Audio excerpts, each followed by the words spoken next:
Good morning and welcome. It is Eric Erickson here, the Eric Erickson Show, and it's a Friday, so you can call in and ask me anything. The phone number, 877-97-ERIC, 877-973-7425. Continuing today to support the Aflac Cancer and Blood Disorder Center, fighting childhood cancer in the Southeast. One of the biggest institutes in the nation fighting childhood cancer. Let me give you some facts. I mentioned this yesterday. Cancer, obviously, it's one of the leading causes of childhood death. 1 out of 5 kids who are diagnosed with cancer don't survive, and that's actually a great increase. It used to be half of kids. Just 20 years ago, half of children diagnosed with cancer could die. Now, 1 in 5. It's a remarkable rate of success in the advancement of science. The Aflac Cancer and Blood Disorder Center newly diagnoses more than a single child every day. Only 4% of federal funding goes to childhood cancer research, means donor support is absolutely vital. Most federal cancer research goes to adult cancers, not childhood cancers. And the Aflac Cancer and Blood Disorder Center is ranked number 1 in the country for therapeutic and non-therapeutic oncology clinical trial enrollment. They've got access to over 400 clinical trials. Someone in your community has benefited. If you're listening to my voice right now, someone in your immediate community has benefited from the Aflac Cancer and Blood Disorder Center at Children's Healthcare of Atlanta. We have 159 counties in Georgia, and the Cancer and Blood Disorder Center serves every single one of those counties, serves children in every single one of those counties. If you can donate, please do, and you got a couple of things you can donate for. If you want to participate with me, I am going to, for $250, for a $250 donation, I'm going to invite 4 couples to come to my office in Atlanta and have gumbo with me. I will make it. I will serve it. It is my family recipe from Louisiana. It'll be chicken and sausage. It won't be shrimps for those who have shellfish allergies. It'll be an andouille and chicken gumbo. You're going to want to come for it, but it's $250.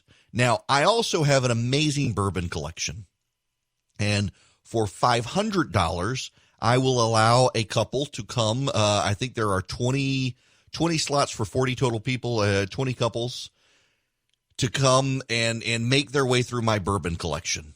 And so what you do is I'm going to give you a phone number, and you got to call and you make. If you can give $5, if you can give $10, you can give $20. Please step up and help. This is the largest center in the Southeast to help children fighting cancer, and they open their doors to all people of all needs, of all demographics, of all income levels. They do amazing stuff, and it's 100% donor based. They have art carts for the kids. They come through while the kids are just, not feeling well. They have clowns that come through. They have video games the kids can play. They've got a hotel-like environment for families staying with kids so that they don't have to go out. Very important in this day and age with coronavirus to be able to do that. They have Thanksgiving meals prepared for people who are there during Thanksgiving or Christmas, and Christmas presents. All of that is donor-based, donor-driven. All of it has to be budgeted based on the dollars people step up and give. And so I'm stepping up and giving you the right to drink through my bourbon collection or for me to make gumbo, just so I get the opportunity to get you to participate to help fight childhood cancer. Nearly 16,000 children are diagnosed with cancer every year in the United States, and they have the largest pediatric hematology program in the country. They fight sickle cell anemia. They've got 2,000 sickle cell disease patients every year. They fight childhood cancer. They're caring for more than 750 children and young adults with brain tumors every year. They are the largest pediatric leukemia and lymphoma program in the country. They've got more than 800 children in that program every year. All of that is paid for with donor support. That's what you're helping. Every dollar you give is a dollar that benefits the program. And the phone number that you need to call if you want to participate is 888-750-2772, 888-750-2772. If you can, please step up and donate. If you're willing, please step up and donate. Please consider donating and helping a very worthy cause. And it's right here in Georgia. They have patients from all 159 counties. It doesn't matter what county you're in. Floyd, Habersham, Clark, Douglas, Taylor, Bibb, Houston, Crawford, Jones, Wheeler. It doesn't matter. There is someone in your community who is having to drive up to Atlanta, whose family is able to stay in a fantastic facility while they get cancer treatment. Their child gets cancer treatment because donors stepped up, and you can be one of those donors. 888-750-2772. I cannot thank you enough. Now, I yesterday, it really threw me off yesterday. It genuinely threw me off yesterday.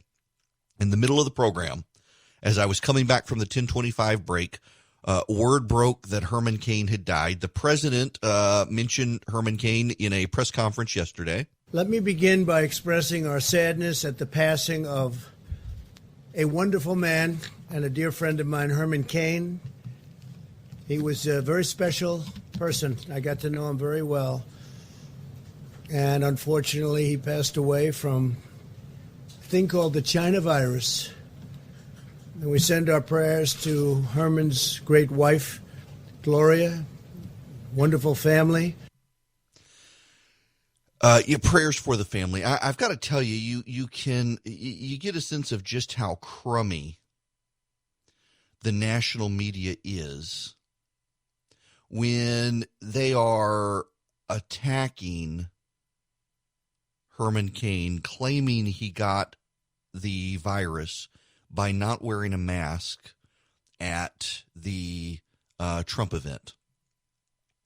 You know, Herman Cain and I are colleagues through Cox Media Group at WSB. I would not actually be in radio except for Herman Cain. In 2010, Herman came to my Red State. It was actually, I got the timeline wrong when I wrote about it yesterday. Herman actually, I was in Las Vegas for a conference, and Herman asked me to come over to a suite at the Wynn Hotel.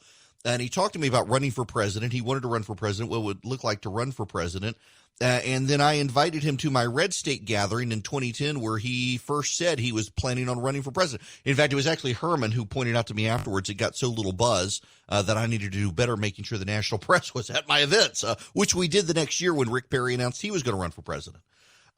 In fact, Herman was a little bit miffed, I think, that we let Perry, after he came in 2010 and did what he did, we had Perry at our Charleston event and kind of upstaged him on that. But, you know, for a time, Herman was the front runner in the Republican presidential race.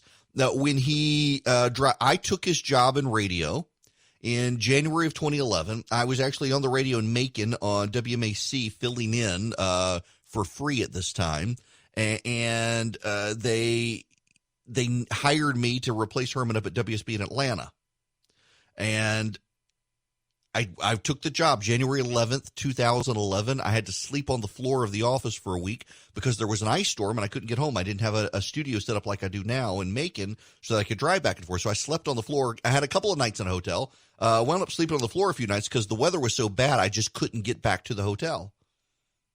In fact, I remember at one point I was going down Peachtree Street in Atlanta. There was a Taco Mac and it was open, and I slid up on ice and got stuck. And some of the Georgia Tech kids were getting drunk at the Taco Mac because they had nothing better to do other than drink. And they came out and helped push my car off the ice, got it parked, and then told me to come inside. And I went inside and spent the rest of the day drinking with the college kids at Georgia Tech. It was a good day. But nonetheless, so I know Herman. We've known each other for a while, and there is this ghoulishness in the press to say that Herman got COVID-19 because he didn't wear a mask and that he went to the Trump rally and he probably got it from there. The level of speculation has been gross. Reuters actually tweeted out Herman Cain, who didn't wear a mask, died of coronavirus. That was their biography of him. They would never do that for a Democrat. It's just ghoulish. Until these reporters face retribution of some kind, they're not going to change. And I hate to be that way, but that's just the reality of it. There's going to be no disciplinary action taken at Reuters for saying something like that about Herman Cain that they would for a Democrat.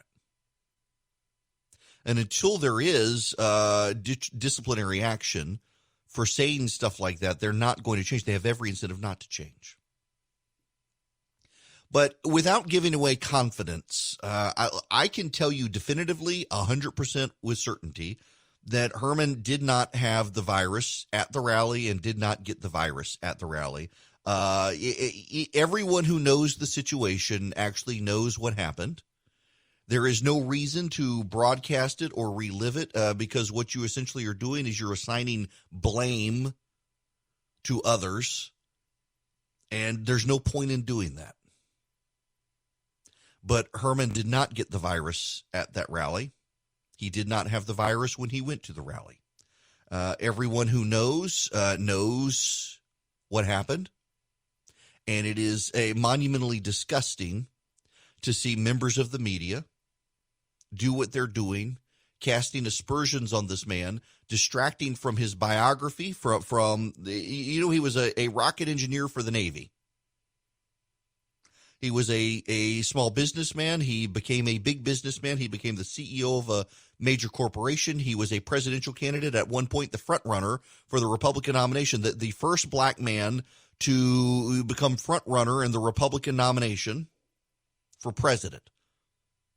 You would think in an age of focusing on race and Black Lives Matters and the like, it would be more significant to the press that the Republican Party advanced a black man to front-runner status in 2012 for the Republican nomination for president. But nope, they rendered it to he didn't wear a mask and got the virus, which is a complete bastardization of what actually happened. And they should be ashamed, and they will not be ashamed. They will double down, and they will politicize this man's death in a way that should a Republican do the same, they would be calling for that Republican's head. And until there is some sort of punishment in the executive levels for the media behaving in this way, nothing will change. Nothing will change. If I said something like that about John Lewis, the very same reporters who are attacking Herman Cain would be calling for my head. And they'll get away with it on this. There again, more of the media double standard. There's no reason to rehash what happened other than Herman Cain is dead at 74 from coronavirus that he did not get at a rally. He did not have when he went to the rally and did not get because of the use of a mask or lack thereof. Those who know the situation know what happened. It is sad to see him go, and it is disgusting to see the media behaving the way the media is behaving. And frankly, these people need to repent. It is Eric Erickson here. It is 22 after the hour, and the phone number is 877-97-ERIC, 877-973-7425. If you would like to be a part of the program, glad to have you with me today. You can ask me anything by calling. We don't we're a little looser on Friday. Now, you know what? Let me give you the good news here because I'm tired of talking about the virus, and I know you guys are too, and I've gotten more and more emails from people saying, is there nothing else to talk about? Yes, there's plenty to talk about, but there is good news that you need to know about. I follow a website, and I was a little bit skeptical of the website for a while. I was telling people to go to it, but I think it's useful, and it put it to you this way, it hasn't been wrong. Even if when I don't like what it tells me, it hasn't been wrong. There is a website. It is called rt.live, and you can see the rates of transmission of the virus. And I've got the website pulled up, and I'm looking at it, and in the rate of transmission, you can see that Georgia is at 0.97.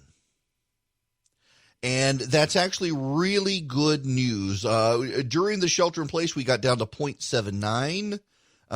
We increased again in June to 1.14, and now we're back down to 0.97. It's trending slightly up, mostly flat line, and you can definitely tell that we're getting over the hump right now with the virus, and that in and of itself is good news. We are definitely changing the corner. If I pull up the data from the Georgia Department of Public Health, you can see that the date of cases is kind of plateaued, fairly steady. If you actually look at the date of onset, though, you see a very clear decline. There was a peak and a sharp drop-off, and that's actually really good news as well. With the 7-day rolling average is in a downward trajectory. In fact, even the New York Times right now is showing that the state of Georgia is stable. If you go to the New York Times mapping on their front page, it shows you that the United States appears to have plateaued, and it breaks out the number of cases where it is on the rise, and it breaks out the number of cases where it is flatlined, and Georgia is flatlined. And, even better news is look at the states where it's going down. Some of the big ones people heard about: Arizona, South Carolina, Texas, Utah, Kansas, the U.S. Virgin Islands. Cases are starting to go down, which is great. And then look at where cases stay the same. Number one, Florida, Louisiana, Alabama, Nevada, Georgia. Cases have largely flatlined now, and they're holding steady. This is all really good news. If you go to the rate of transmission website, rt.live, and you look, let me give you the list of states where the rate of transmission now is below 1. Now, this is very important because when the rate of transmission is below 1, you begin to see a decline in the virus, and the lower than 1 that you get, the more rapidly the virus gets eradicated. And so from lowest to highest, Vermont, Texas, Arizona, Maine, Ohio, South Carolina, Oregon, Nevada, North Carolina, Michigan, Utah, New Jersey, Georgia, Wisconsin, Delaware, Louisiana, California, New York, Florida, and Washington. Now, the state where it's the most out of control right now is Montana, followed by Hawaii, Alaska, Alabama, Nebraska, North Dakota, District of Columbia, Rhode Island. Missouri is number 1. Montana is after Rhode Island, Mississippi, Illinois, Idaho, Colorado, Kentucky, Virginia, Arkansas, Maryland, Kentucky, Connecticut, Wyoming, and on we go. Georgia is 1, 2, 3, 4, 5, 6, 7, 8. Actually, let me do it this way. 1, 2, 3, 4, 5, 6, 7, 8, 9, 10, 11, 12, 13. Out of all the states where the virus is receding, Georgia's in 13th place, which ain't bad because the virus is receding. The rate of transmission is below 1. That is really good news in Georgia. And we're hearing these daily headlines. Oh, we got 3,000 more people have the virus. Another 10 people have died. Well, yes, okay. The daily counts are fine, but we really need to pay attention to the rate of transmission at this point. And the reason you pay attention to the rate of transmission is because the rate of transmission tells you the trajectory of where you're headed. If your rate of transmission is 1 or higher, the virus begins to spread. If the rate of transmission is 0.99 or lower, the virus begins to recede. The lower you get, the better off you are. The lowest rate of transmission in the nation right now is Vermont. It's at 0.9. It had been as low as 0.69.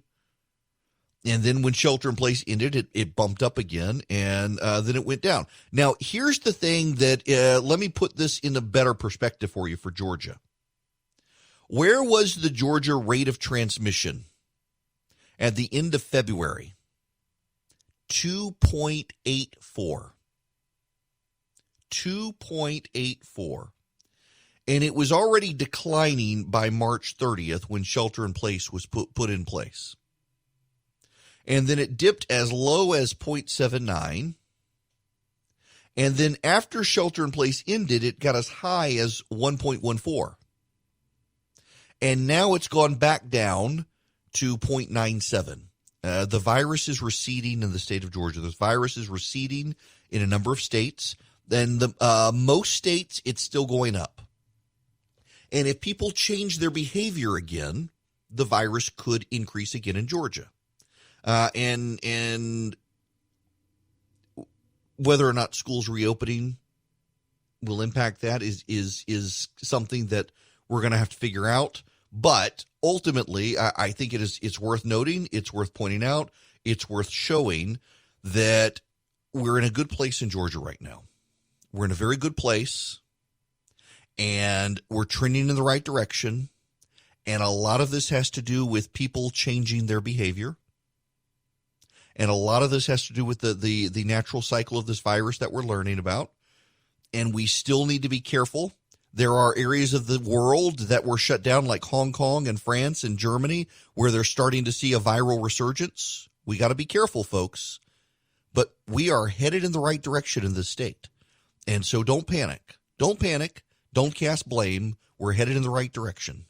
It is Eric Erickson here, the Eric Erickson Show. The phone number is 877-97-ERIC, 877-973-7425. I want to have a moment of realism with everybody. We need a moment of realism because the stakes are high, and I want to put this in perspective for you. The presidency is on the ballot in November. But it's not just the presidency that's on the ballot in November. There are 35 United States Senate seats that are on the ballot in November. There are 435 seats in the House of Representatives on the ballot in November. There are 86 of 99 state legislatures on the ballot in November. There are 11 governors' mansions that are at stake. There are numerous state judicial and other state executive and local and county races that are on the ballot in November. This is a presidential election cycles are big. Some states have off-year elections. Some of them use odd-year cycles, but those are very small. A lot of them are in sync with the presidential election, and typically the party that wins the presidency does better down ballot. And our president yesterday decided to start trolling people online about delaying the election. Why? He is becoming the troller in chief. And whether you like the president or not, I think you got to question, why is the president in the midst of a global pandemic and economic meltdown trolling his critics online by saying he can delay the election, or we should delay the election? By the way, it's a sign of his increasing weakness within the party that Republicans in Congress overwhelmingly came out yesterday and said absolutely not. Normally, they don't even comment on his tweets, and now they're all rushing out saying, nope, we're not going to do this. That's an interesting sign. They're also being very vocal about spending all of a sudden. They're starting to care about debt and deficit again, which suggests they're starting to break with the president as their survival instincts kick in, and that increasingly suggests they think that he's not going to win in November. Whether he does or he doesn't is irrelevant to what they think. Perception matters right now, and right now, the fact that they're becoming so vocal and distancing themselves from him on a variety of these issues suggests they think there is trouble. And it's not just them. The president's own team thinks there's trouble. They've taken down his advertising. Across the nation, they've taken down all the president's TV ads. They want to reassess. Right now, Republicans control 59% of state legislatures. In 43% of the states, the Republicans control the state legislature and the executive, meaning if they want to rewrite districts right now, they could do so without suffering a veto. Democrats only control 31% of state legislatures and governor's mansions together. They control 38% of state legislatures, but don't have the governor's mansion. Whoever wins in November and wins the majority of states will rewrite the legislative lines for state houses, state senates, and Congress. There is a lot on the line. If the Democrats have a great showing in November, they could ensure that the Republicans cannot take back the House of Representatives for the next decade.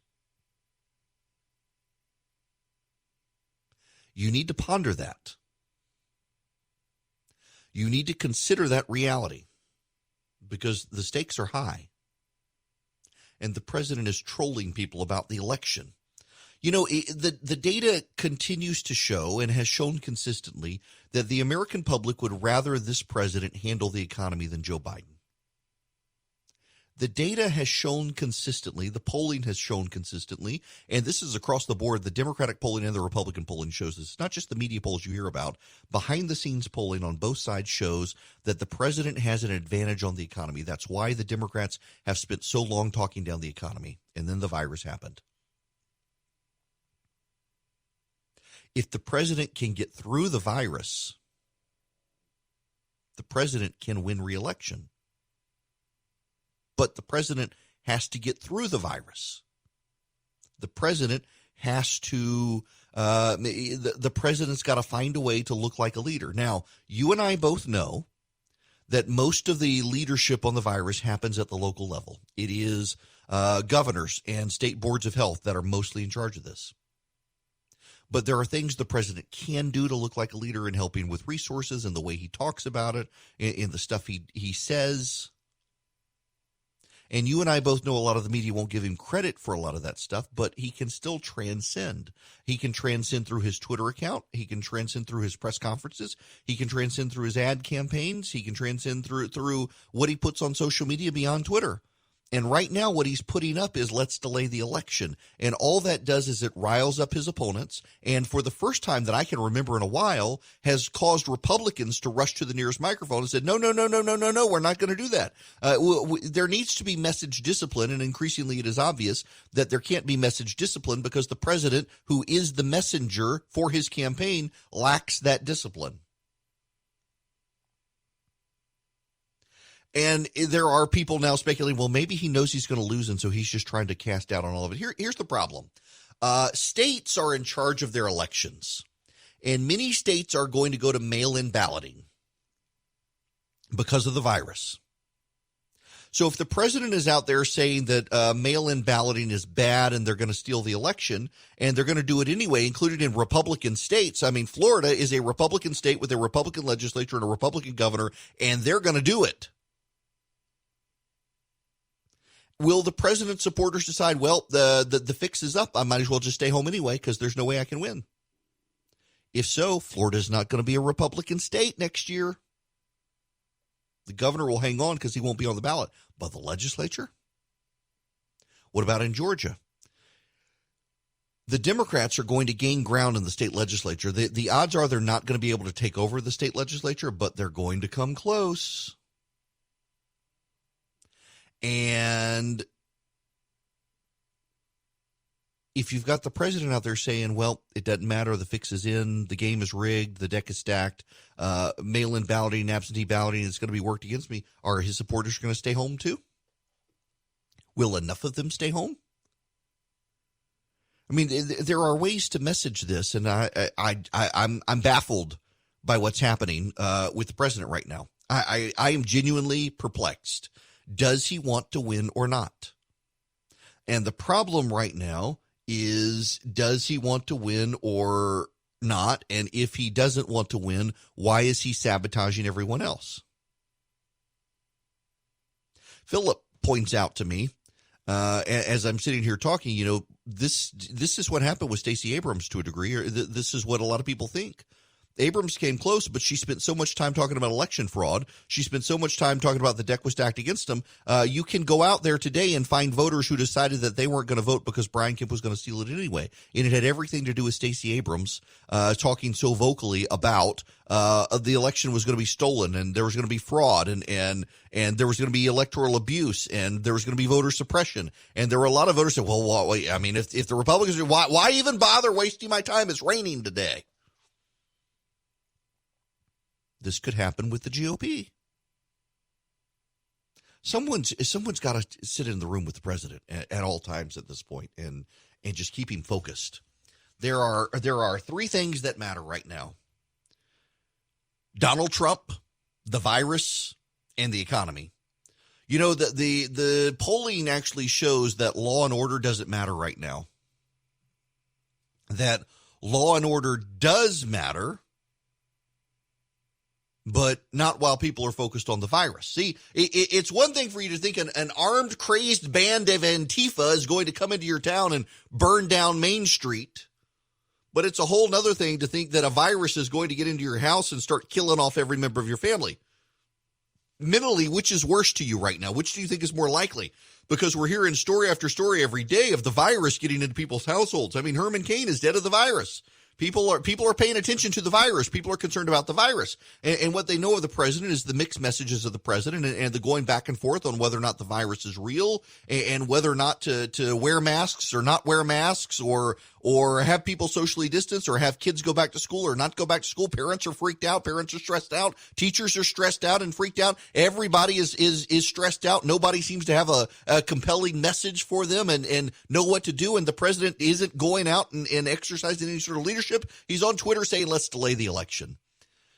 Statutorily, by the way, he can't do it. It is a federal law. It would take an act of Congress to change the date of the election, and that's not going to happen. It would require a majority of the House and 60 votes in the Senate to overcome a filibuster.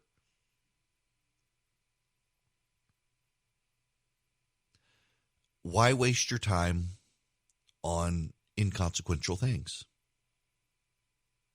And, you know, there are a lot of the president's supporters out there saying, oh, he's got everybody riled up. He's trolling. That's all he's doing. He's trolling. Look at all these people. They're spinning their wheels. They're focused on this. It's not going to happen. Yes, but you're the president of the United States of America in a global pandemic. You're the president of the United States in an economic meltdown. And you're trolling on Twitter. Look, I don't mean to spend this much time being this critical of a president I plan on voting for, but somebody's got to get a clue, and it's got to be him. This isn't helpful to him, but it's not just helpful to him. This is what I need you to see. It's not helpful to Republicans down ballot. The Republicans could very well lose the Senate. You know, Ruth Bader Ginsburg is back in the hospital. The Republicans could lose the White House and lose the Senate. They could lose the House of Representatives by a bigger margin. More Republicans could lose in the House of Representatives. They could lose state legislatures such that they can't redraw lines more favorable to the Republicans, but Democrats can redraw lines more favorable to themselves. What is is there even a strategy? I don't believe that there's a strategy at this point. And that's the frustrating thing, because it's bigger than the president. You've got people out there right now who want to burn down the Republican Party because they don't like that they couldn't get a job with Donald Trump in 2016. And now they've decided they hate him. A bunch of grifters have started these outside anti-Trump, supposedly Republican groups, and their solution for the Republican Party is to burn it all down. And they're pouring money in, claiming to be Republicans, and they're not, to destroy Republican candidates, and that's not good.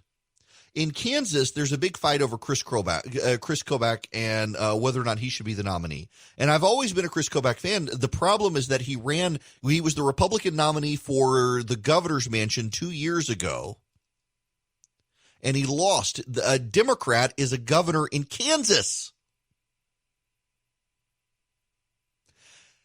And if the Democrats look like they're set to take over the Senate, there are a lot of Kansas Republicans who aren't conservative. They're moderate Kansas Republicans, and they're perfectly content voting for Democrats. And if it looks like the Democrats are going to take over the Senate, they may just hand Kansas to the Democrats, too, if Kobach is the nominee. And the Republicans have a chance to not have Kansas go to Kobach, but it looks like the Republicans in Kansas are suicidal at this point. This is the thing that perplexes me. I've got a lot of my conservative friends saying, no, 2018 was an anomaly and that Kobach will be fine for the Senate. The voters who rejected him for the governor's mansion, they'll be fine to get him out of Kansas and go to Washington. Except I paid attention to Kansas politics for a number of years. I've got a number of friends from Kansas, and they all tell me that Kansas populist Republicans actually tend to lean left socially. I mean, Kansas Republicans tend to be more pro-abortion than not. Kansas Republicans tend to be very squishy on a whole lot of things. And they're perfectly happy to vote for what they perceive as a moderate Democrat over a super conservative Republican. Candidates do matter in these places. And I would hate to see Kansas, of all places, get a Democratic senator because the Republican Party primary process is so skewed towards people like me. And I'm a conservative, and I don't know that I could win in Kansas. And right now, I think it's better that we preserve the Senate majority of Republicans than have the most dogmatic conservative we can get. Because Kobach already had an opportunity to run statewide, and he did, and he lost to a Democrat. He put a Democrat in the governor's mansion, and now he wants to run for the Senate. I'm not sure it's wise to take that risk. Now, my buddy Jim DeMint, who I dearly love the man, he's all in. So is Ted Cruz. And maybe they see something I don't. What I've always seen is that Kansas Republicans tend to have a very screw you attitude with conservatives. I mean, I've got friends of mine who have been in the Kansas legislature who tell me that, I mean, Kansas is Republican leaders are super squishy. And they work better with the Democrats than they do conservatives. They work better with pro-abortionists than they do pro-lifers. And these are the sorts of Republicans that exist in Kansas. And that makes me nervous. In Montana, it looks like the Democrats could pick up that Senate seat. In Maine, it looks like Susan Collins could lose. In North Carolina, it looks like the Democrats could put that up, could win that. They're going to win in Colorado against Cory Gardner, it looks like. They could pick up the Senate. Candidates matter, campaigns matter, and ultimately the president's message discipline matters. And right now, I don't see that message discipline. Someone please get through to him. And I realize some of you are going to go, well, you should. I've been saying it. I've been writing it. I've been saying it behind the scenes. And it makes me wonder if people are going into the president and telling him the best case scenario and not telling him the reality of the situation. The president, if he knows the reality of the situation, I think will change. But goodness gracious, man, something's got to happen. Because we are less than 100 days away, and right now nothing is changing, and something needs to change. It is Eric Erickson here. The phone number is 877-97-ERIC, 877-973-7425. Can we discuss a moment of stupidity on which we should all be able to agree? This is actually kind of, this one frustrates me greatly.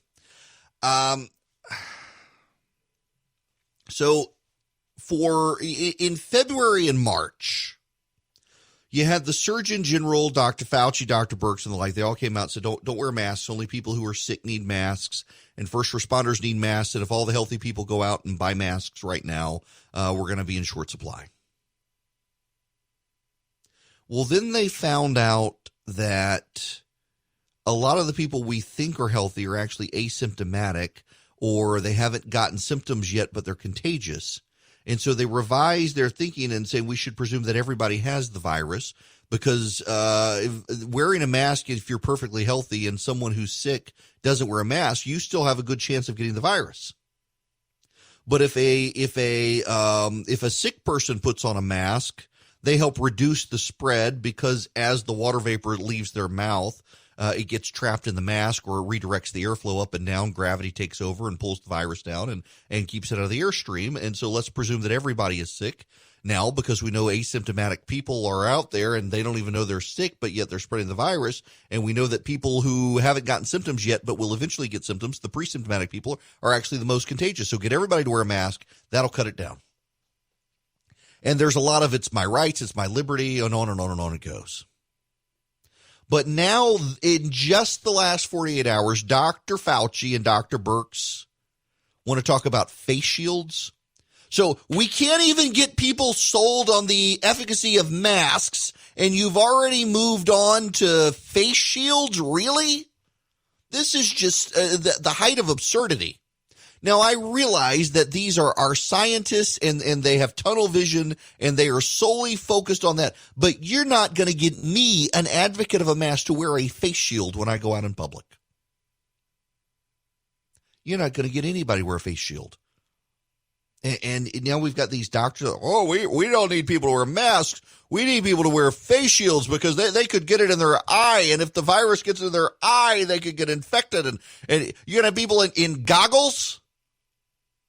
You know, when I was a kid, I had to chop up onions one time for my mom, and my dad came in, and he still brings this up. I am 45 years old, and my father still laughs at me for when I was a kid wearing goggles chopping an onion. I was a smart child keeping the onion acid from getting in my eyes. I did look ridiculous. Nowadays, you're going to have people, we got to get our scuba gear on to go to the grocery store. I got my external oxygen tank. I got my goggles on. I got my flippers on. I'm going to go grocery shopping, dear. That sounds like what they want. You're not going to get people to take any of the stuff seriously if you do that. And yet here we are. I mean, can someone talk to these guys and say, you know what? Hey, let's stick to the mask talking point. Let's not even bring up face shields. I mean, you got me laughing about it. And man, wow, they got to do better on this. You know, it is one of those things where people get so fixated on. So, for example, I know someone who was super hyper fixated on healthy eating. I mean, super healthy eating. You eat all your veggies and all your fruit, and you give up meat, and you're going to have a high fiber diet. You're going to run 5 miles a day, and you're going to be hyper healthy, and you're never going to get sick. And they got cancer. and basically said, you know what? Why not enjoy life? And they've beaten their cancer, but it's their whole life was so tunnel vision. I'm going to do this, and it's going to keep me safe. And then they got sick anyway, and they're like, well, to heck with this. And you get so tunnel vision focused on the thing that matters to you, it turns into an idol almost. And that's the thing. We've gone from wear masks to wear face shields. You haven't gotten people convinced yet that they even need to wear masks, and you've already moved on to let's wear masks and let's wear face shields. You're going to undermine the mask message. I realize you're academic and you're a nerd, and it just stuff like that boggles my mind as to if we're going to keep people on message, can we keep everybody on message, please? Keep everybody focused, everybody on message. No one has the message discipline to do that these days. Everybody's stepping on each other. It's people got to do better. When we come back, the President Obama spoke at John Lewis's funeral. If a Republican said what he said, oh boy, there would be trouble. Hello and welcome. It is Eric Erickson here, the Eric Erickson Show across the state of Georgia. Well, are you people in Athens ready for football? We got stories there. The phone number here, 877-97-ERIC, 877-973-7425. If you want to be a part of the program, it's Friday, so you can call in and ask me anything for the most part. There are a couple of things I want to get out of the way first. I continue today to be raising money, both here on this show and on my evening show for Children's Healthcare of Atlanta. Don't let the name fool you. Don't think this is a Metro Atlanta thing. There are 159 counties in Georgia, and right now Children's Healthcare of Atlanta, through the Aflac Cancer and Blood Disorder Center, has patients from all 159 counties. It is the regional powerhouse, and I want to give you some reasons for why you should support the Aflac Cancer and Blood Disorder Center. They newly diagnose more than one child every day with cancer. Cancer is the leading cause of childhood death by disease. 1 out of 5 children do not survive cancer. Only 4% of federal funding goes to childhood cancer research, means your donor support is vital to continuing research against it. The Aflac Cancer and Blood Disorder Center is ranked number 1 in the country for therapeutic and non-therapeutic children's oncology group clinical trial enrollments. They've got access to over 400 clinical trials. It's significant because a clinical trial is the very best shot for a cure. The Aflac Cancer and Blood Disorder Center ranks number 7 in the nation for pediatric cancer care. They're one of the largest pediatric cancer and blood disorder programs in the country. They care for over 8,500 pediatric patients every year from 43 states across the United States and from every county in Georgia. Nearly 16,000 children are diagnosed with cancer every year in the U.S., and the Aflac Cancer and Blood Disorder Center has the largest pediatric hematology program in the country. It includes the largest pediatric sickle cell disease program. They treat 2,000 sickle cell disease patients every year. The Aflac Cancer Blood Disorder Center has the largest brain tumor program in the country, caring for more than 750 children and young adults with brain tumors every year. They're one of the largest pediatric leukemia lymphoma programs in the country. They care for more than 800 children per year. My evening radio program on WSB Radio in Atlanta, we do a care-a-thon every year for the Aflac Cancer and Blood Disorder Center at Children's Healthcare of Atlanta.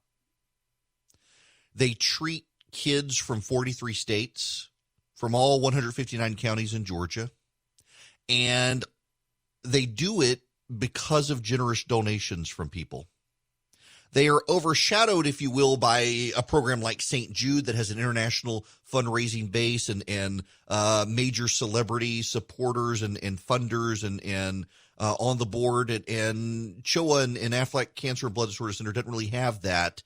And y'all, you've got to step up and help these kids.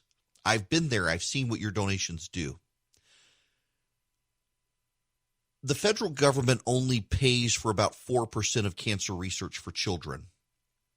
Every other penny comes from donations.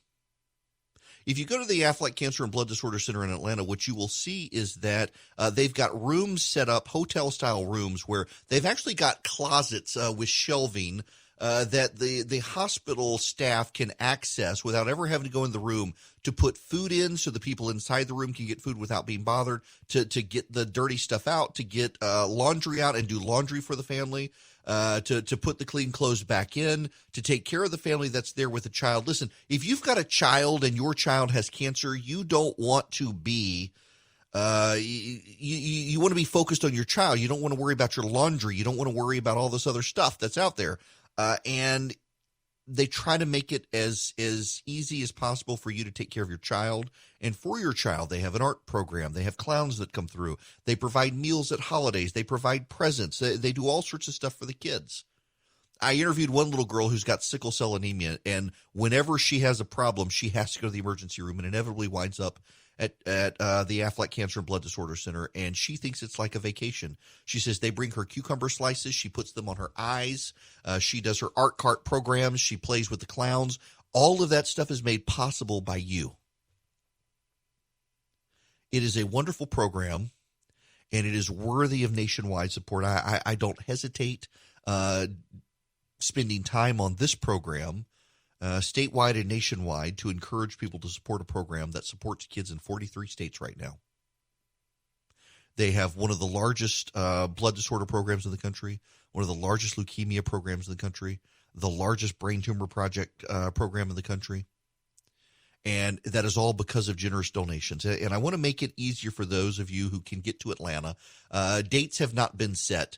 But if you call 888-750-2772 and tell them you want the Bourbon and Butts package, for $500, you and a friend can come drink my bourbon and eat my barbecue.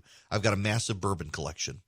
You call 888-750-2772 and say you want access to Erickson's Bourbon and Butts. You give them your credit card, pay $500.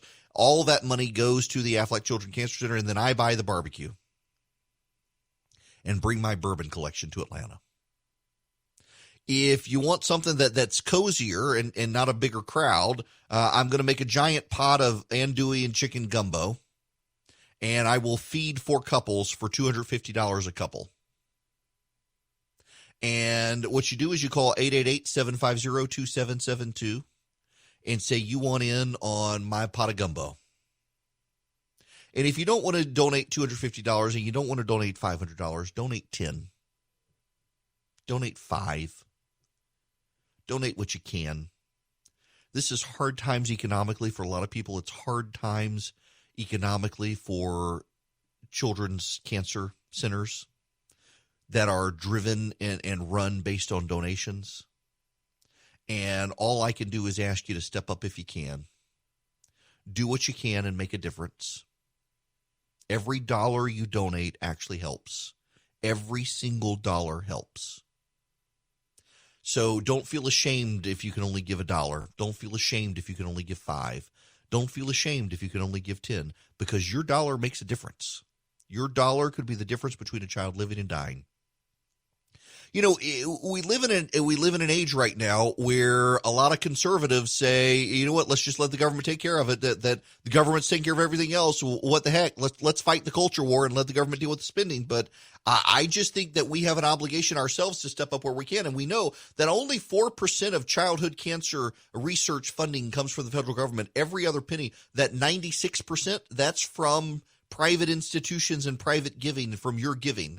So don't think that your dollar won't go for something. Every dollar raised is a dollar spent for a worthy cause. And what you need to do if you want to step up, if you can, is 888-550-2772, 888-750-2772. I personally want to thank you for considering it.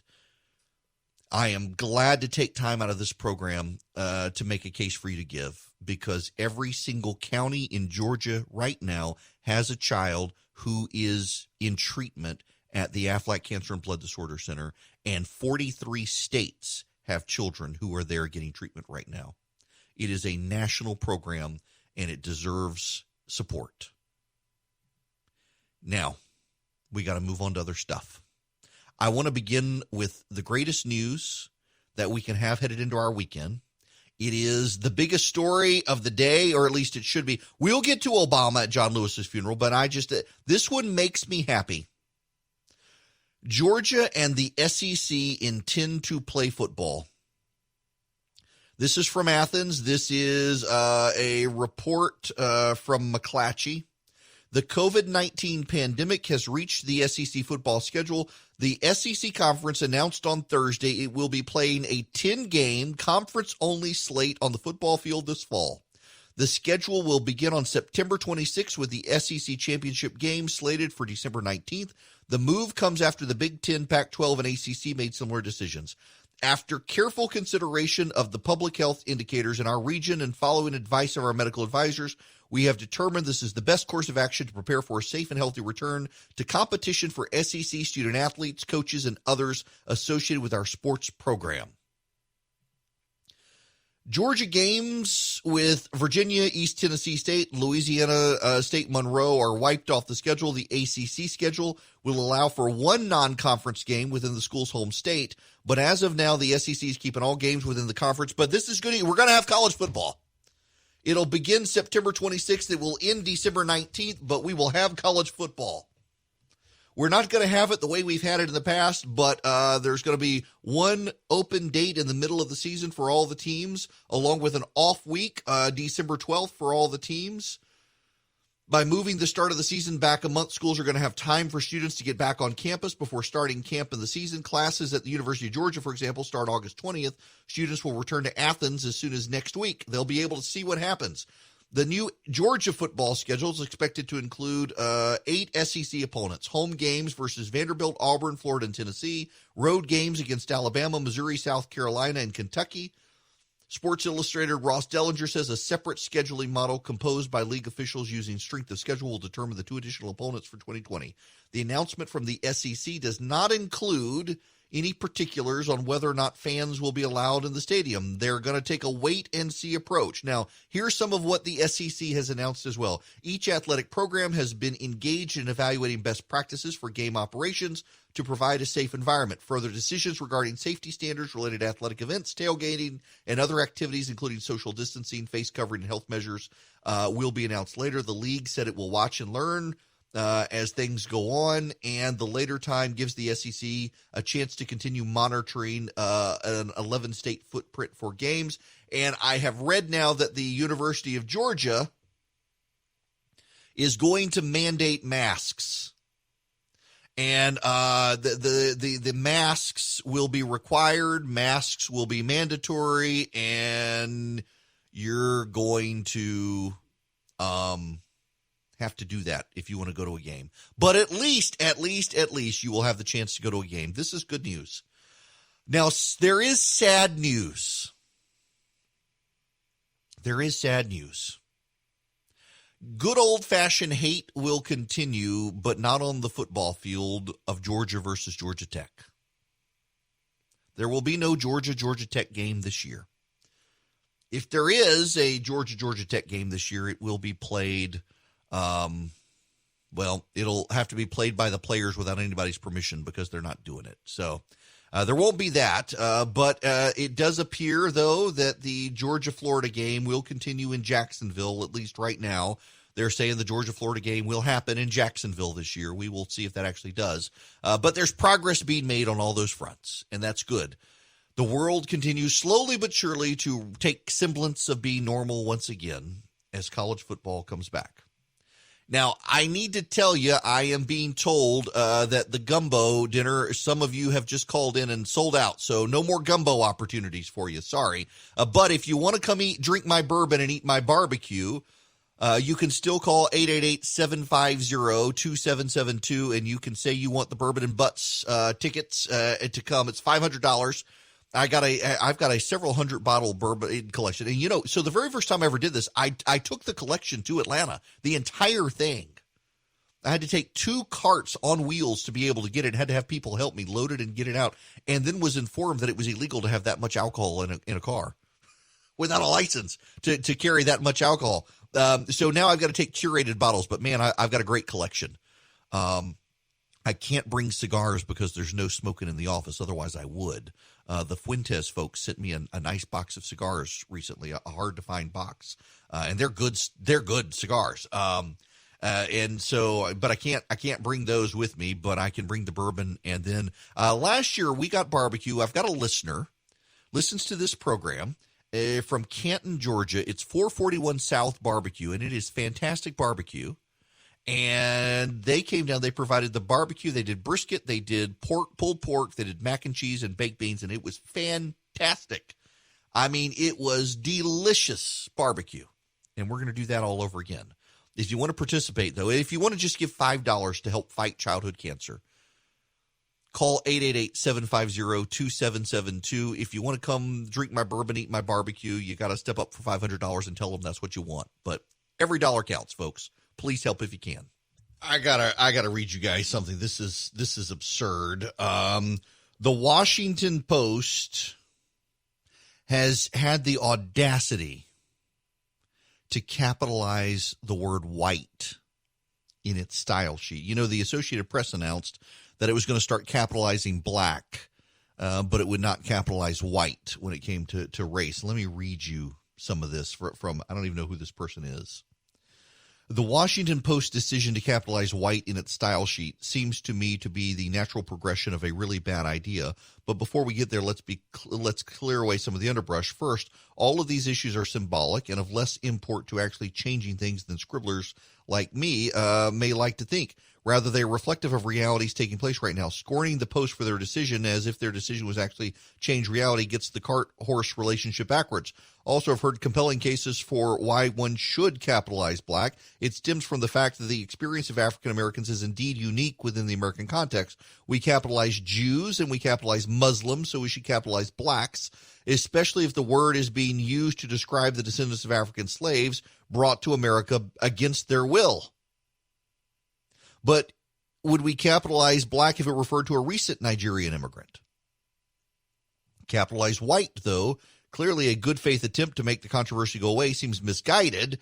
And like I said above, it's the unfortunate product of where we are as a nation. Progressives who seem to be broadly uneasy with creating in-groups and out-groups are paradoxically solving this by balkanizing the American experience. Is a fair point. The Associated Press has decided that they're not going to capitalize white when it comes to race. Black, they will capitalize. White, they will not capitalize. And if it's all about equality, should they not treat black and white the same? I can understand if they're going to use the phrase African American, capitalize it. But if they're going to use colors, black and white, either capitalize them both or don't capitalize them both. It is interesting to me to see that we've got a situation where they are picking and choosing essentially racial winners and losers at the Associated Press. And you know who the winner's the one that gets the capital letter. And that's not equality. Treat them both the same. This is progressivism run amok.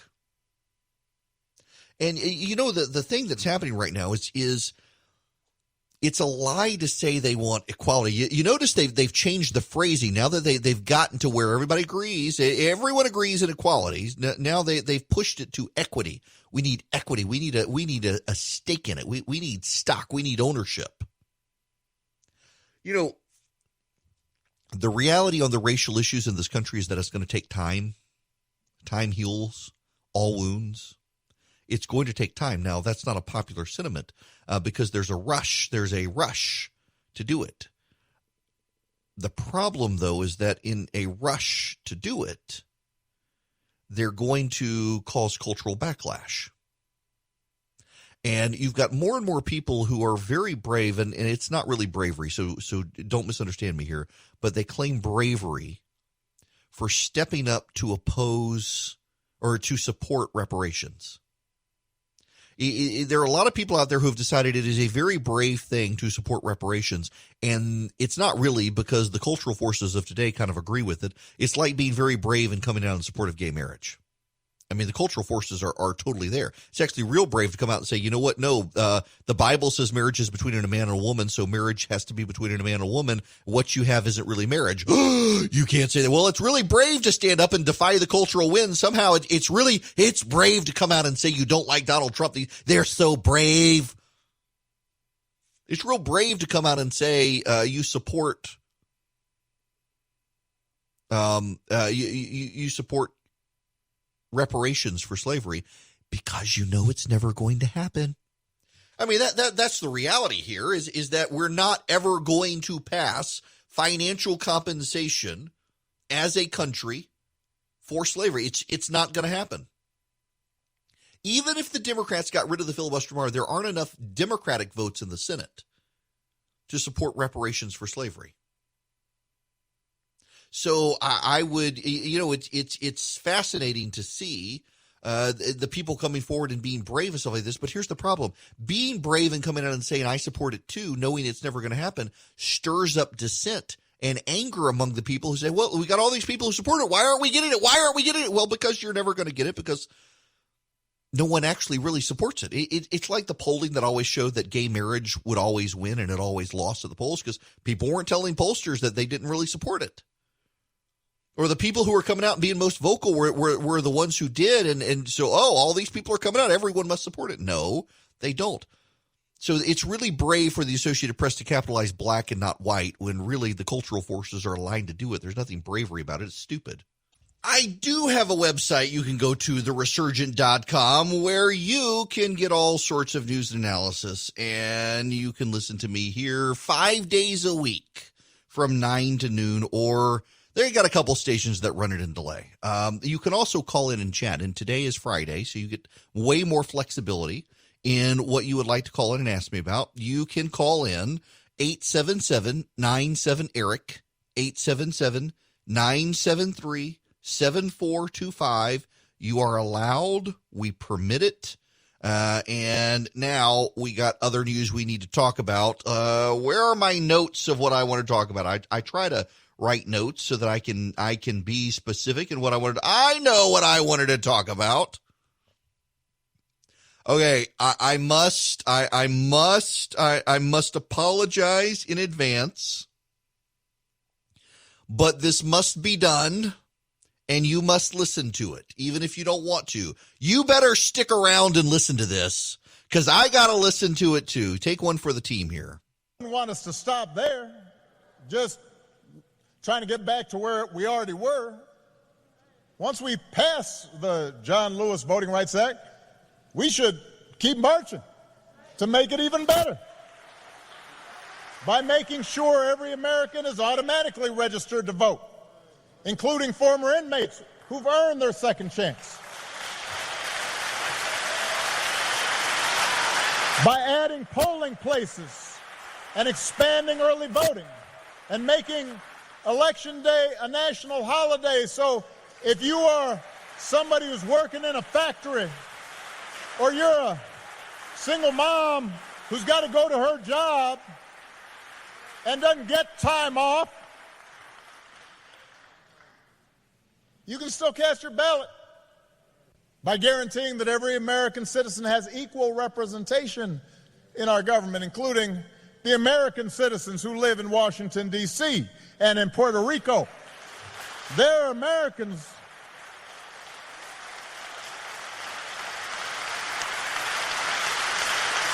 By ending some of the partisan gerrymandering so that all voters have the power to choose their politicians, not the other way around.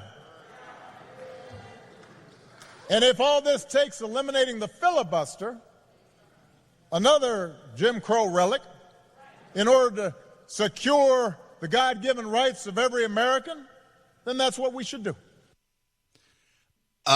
So I need to get this straight. The filibuster, which has been around for, roughly 200 years, is a product of Jim Crow. It existed before Jim Crow, and yet it's a product of Jim Crow. That's the filibuster. That's where we are these days with Barack Obama. I gotta point a couple of things out.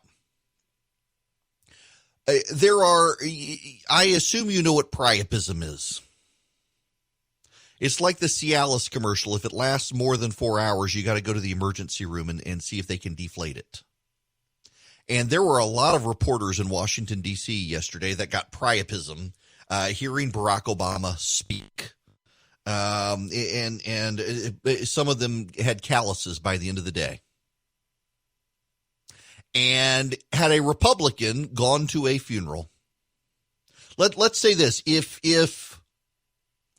if there's a funeral for Herman Cain, One, they're not going to televise it live, and they'll say, "Well, it's different, you know. He's not John Lewis."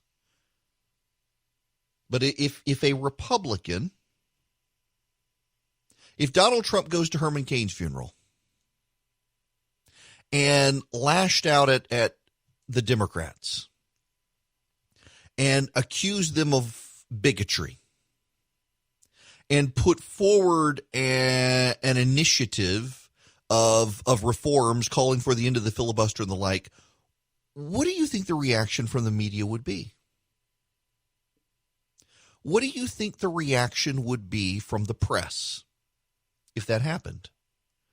I assure you they would lose their mind. I assure you that if George Bush or Donald Trump went to a funeral for a Republican and started going on and on about a political agenda, not only would there be national outrage by the press corps about it, but they would be calling for the church wherein that funeral took place to lose its tax-exempt status.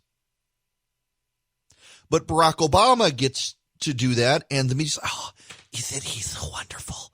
Barack Obama is just the best. Oh, I've got to go to the bathroom now." It's yet again another media double standard. It reminds you of the partisanship. And it also reminds you that Barack Obama directly led to Donald Trump. This is a point I think the media and the Democrats despise, and I think it is completely accurate. Barack Obama led to Donald Trump. We would not have Donald Trump as president but for Barack Obama. Because it was Barack Obama who began the breakdown of decency in this country that the media laments with Donald Trump. It was Barack Obama who immediately after a school shooting began politicizing it and taking on the NRA. It was Barack Obama who in speeches told his supporters to take guns to knife fights. It was Barack Obama who told Hispanic voters Republicans were their enemies. It was Barack Obama who created an office within his White House where you could turn in your neighbor for lying about Obamacare. It was Barack Obama whose campaign sent notes to people and set up a website so they could see whether their neighbor was a Republican or a Democrat, whether they had voted or not, so they could go badger their neighbors into voting. It was Barack Obama who developed an app that would pull your data off your cell phone and connect you with people in your community so that you could go badger them to get them to vote for Barack Obama. It was Barack Obama who would regularly go places and turn things into politicization. But, his rhetoric was soaring. You got all the circle of jerks in the press who goes blind in the bathroom every time Barack Obama opens his mouth, who won't accept that all Donald Trump is doing is amplifying the precedents of Barack Obama. He's not the soaring rhetorical politician that Barack Obama was, but he's taking the precedents of Barack Obama and expanding them. And the media gives the Democrats and Obama a complete pass on all of this.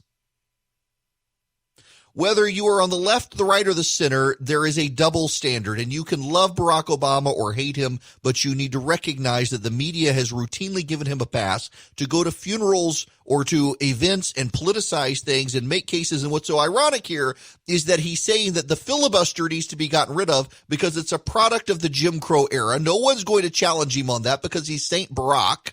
And the fact is the Democrats just used the filibuster to kill police reform that the Democrats said they wanted. So the Democrats used a Jim Crow era strategy of the Senate to kill police reforms that would help the black community because they didn't want Republicans to get credit for it. The Democrats have used this Jim Crow era filibuster this week to kill unemployment benefits extensions for poor people. The media is not going to point any of that out. They're not going to juxtapose Obama with that. It's because the media is in on the program to end the Trump administration. It's not going to cover this issue fairly. It's not going to cover any of these issues fairly. There is a double standard. Had a Republican gone to a funeral and said the things Barack Obama said up there on stage at John Lewis's funeral, there would be global media outrage, and the Democrats would be beside themselves that you politicized a funeral. But they will give Barack Obama a complete pass on all of it because he is Saint Barack, not Trump. And by the way, I don't care whether you like the president or not. Trump, I'm talking about. I don't care whether you like him or not.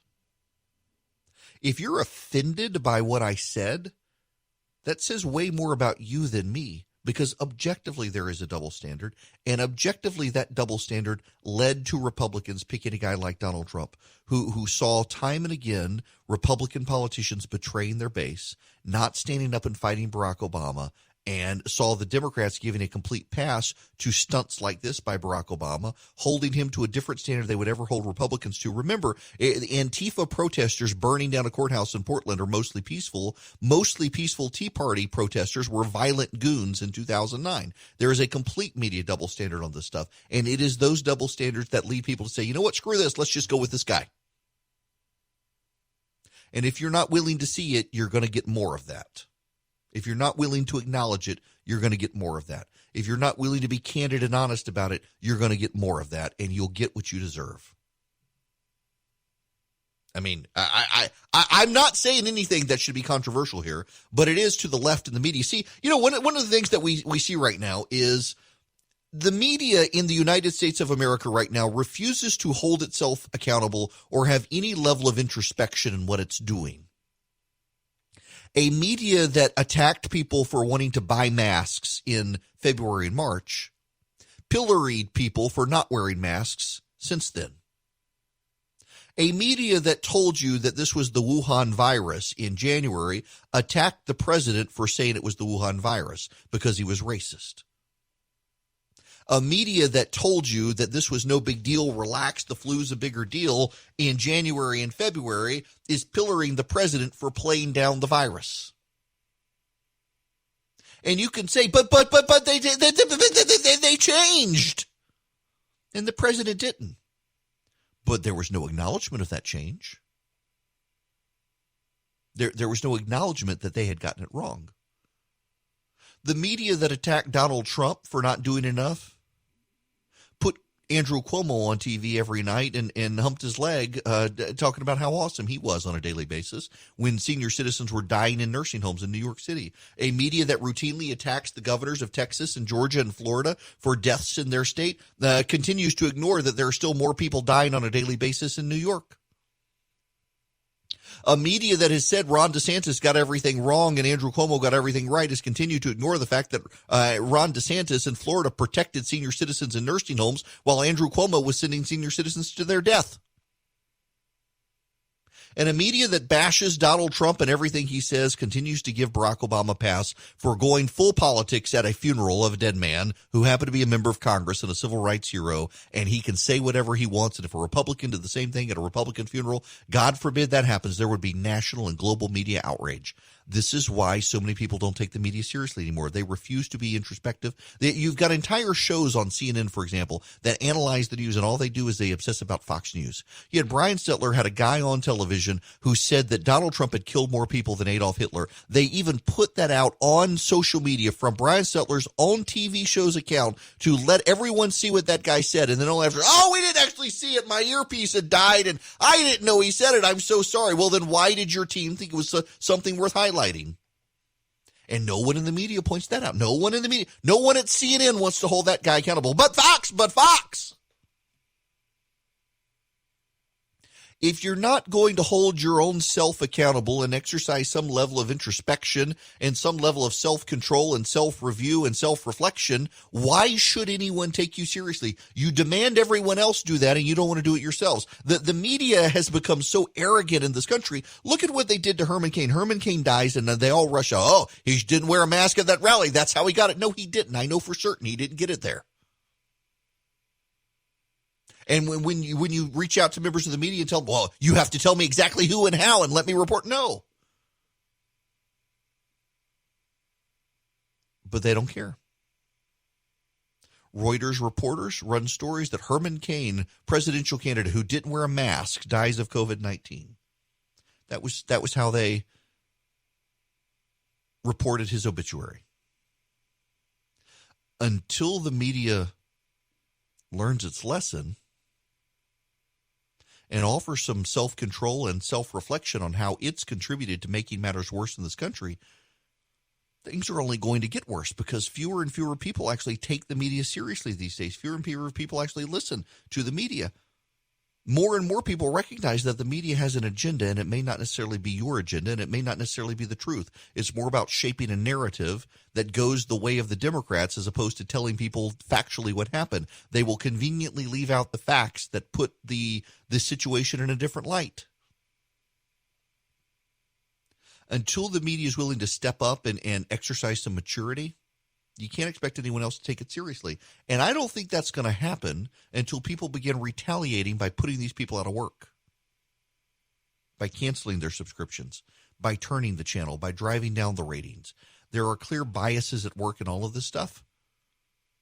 And all the media does is they complain when you point it out. You've got to point this stuff out. We've all got to point this stuff out.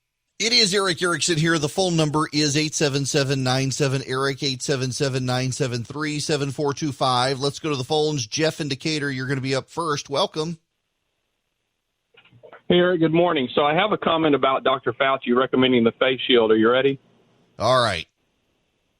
Okay. Can you hear me? Yep, I can hear you. Okay, so I'm a little bit suspicious of Fauci anyway, and I think that wear the mask, don't wear the mask.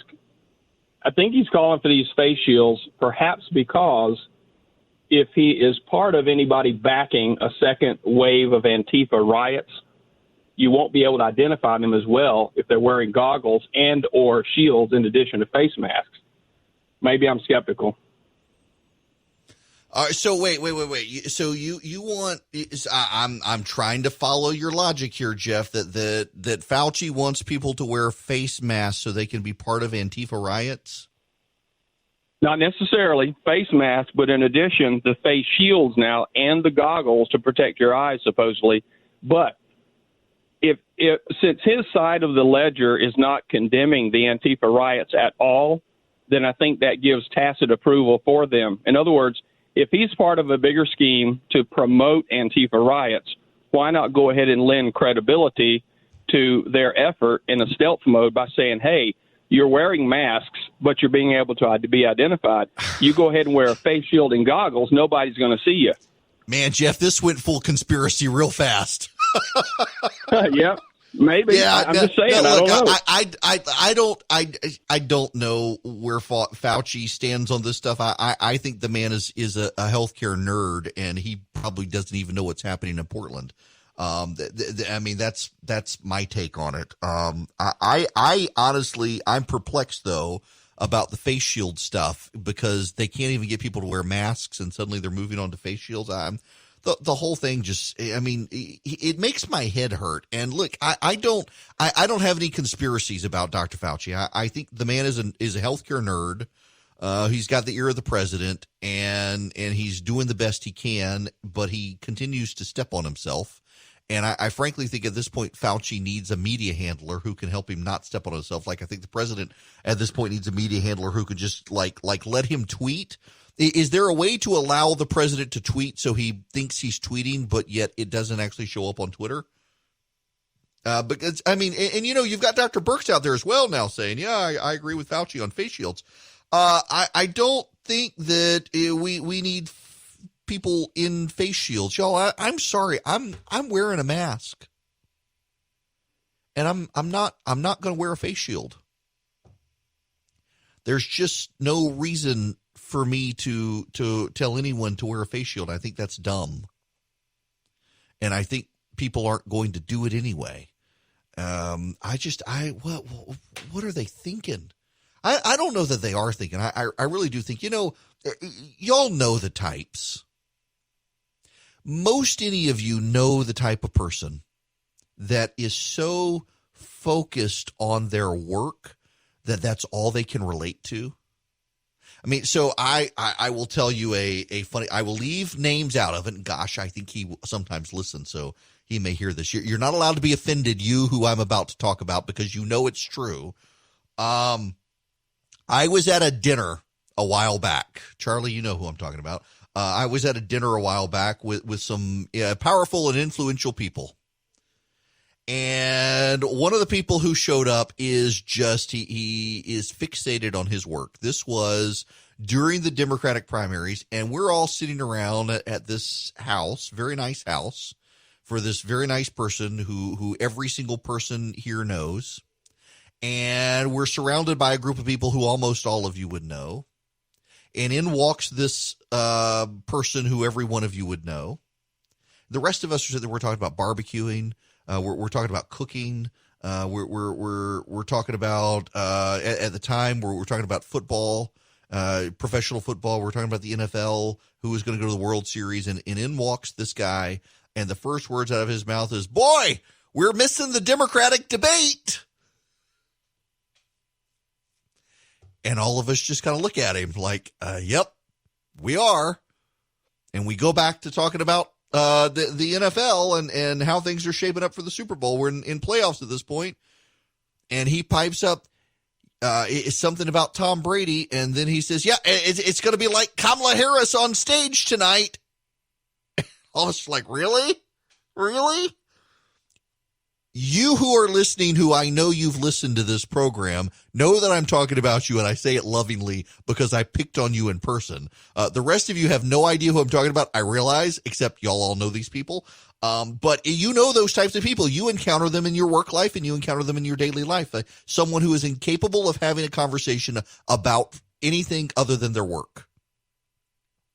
And I think Dr. Fauci must be like that. He may love him some Washington Nationals baseball, but dude is a one-track mind. This is a person who you can expect if he has kids. One of them is named Vaccine, and the other one is named Antibiotic. That's how focused he is on his work. As I don't think his face shields have anything to do with the conspiracy over actually backing Antifa. I think he's just single-mindedly a nerd focused on one segment of life. And we're going to leave that segment behind when we come back and talk about other things, including the races here in Georgia. Can I just give a word of advice to people out there? I'm seeing companies selling masks, and can I just say, if you want someone to wear your mask, please, for all that is decent and holy, don't make it look like a cup that you wear in baseball or like you're strapping a jock strap to your face. Please don't think better about your designs if you want people to wear your mask, because you also don't want kids to get beat up by putting on a mask that looks like they've got a baseball cup strapped to their face. I'm sorry, but no, that's not good. Please do better. Welcome. I'm sure you weren't expecting that. Welcome. It is Eric Erickson here. Across the state of Georgia and the nation, the phone number is 877-97-ERIC, 877-973-7425. Today is Friday, so you can ask me anything. 877-973-7425. Just tread lightly on the conspiracy theorizing, please. Please. It's Friday. Let's just make it through the day without too many conspiracies. Sorry, Jeff. Sorry. That one threw me. To begin again anew with this, again, I'm going to keep raising it at the beginning of every show, or every hour of this show. This is the last day I will bring it up until next year. I'm raising money for Children's Healthcare of Atlanta for the Aflac Cancer and Blood Disorder Center. It is one of the most prestigious institutions in the country when it comes to fighting childhood cancers. Federal funding for childhood cancer amounts to 4% of the money available for research into cancer, or into childhood cancer. 96% of the money that comes to investigate and find cures for childhood cancer comes from donors. One of the foremost research institutes in the nation for it is the Aflac Cancer and Blood Disorder Center at Children's Healthcare of Atlanta. That institution treats children from 43 states and from all 159 counties in the state of Georgia. It is a very prominent institution, and the numbers, let me just give you some of the data, because just for perspective, this is what your money goes for. The Aflac Cancer and Blood Disorder Center has the largest pediatric hematology program in the country, including the largest pediatric sickle cell disease program. It treats nearly 2,000 sickle cell disease patients every year. The Aflac Cancer and Blood Disorder Center has the largest brain tumor program in the country, caring for more than 750 children and young adults with brain tumors each year. The center has one of the largest pediatric leukemia lymphoma programs in the country, caring for more than 800 children per year. The center is one of the largest pediatric blood marrow transplant programs in the country and performed 74 life-saving blood marrow transplants last year. The center is home to one of the leading MIBG programs in the country, treating more than 65 children with relapsed neuroblastoma over the past 5 years. They're the top referral center for MIBG in the Southeast. Over the last 20 years, they've developed new cutting-edge therapies to allow for better treatment options with less side effects. Some of these programs include precision medicine, cancer predisposition, cellular therapy, proton beam radiation. All of these programs were developed because of donors, not because of federal funding. They employ 110 faculty members. That is 6 times larger than they were in 2000. They have 50 advanced practice providers. In the past 20 years, the Aflac Cancer and Blood Disorder Center at Children's Healthcare of Atlanta has gone from newly diagnosing 140 children with cancer to more than 470 per year. They've gone from 2,000 patient visits to more than 34,000 every year. They've expanded from 25 inpatient beds to 64, and they've got plans for 110 beds in the next 5 years. Now, some of you are wondering, well, what can my money do to help? Well, $5 funds teaching aids to help keep patients from falling behind in their studies. $10 provides tools to distract a patient during a painful procedure. $15 funds end-of-life activities to create tangible items for families. If you gave up eating a meal one time a month and committed to $15 a month, you could actually help a family build memories of their child, positive memories for their child who they know at end of life they're not going to be around and they want to build memories. You can provide prescriptions to fight the side effects of chemotherapy or to fund diagnostic testing for new patients. If you can really step up and give, $1,500 supports a cancer survivor testing for psychological, mental, and physical late effects of their cancer. Y'all, it's a worthy program. I have been and toured. I have met the families who have been helped. My daughter has interviewed some of the patients who have been helped. I can't commend it enough, and I need to just tell you, don't let the name fool you. The Aflac Cancer and Blood Disorder Center, Aflac steps up and helps, but they can't do it alone. And the federal government doesn't, and the state government doesn't. It depends on donors. And let me tell you what your donor dollars do. It helps subsidize the cost of treatment for the poor. It helps provide arts and crafts for the kids who are stuck in the hospital. It provides the Thanksgiving, Christmas meals and Christmas presents and Easter meals for families who are there on the holidays.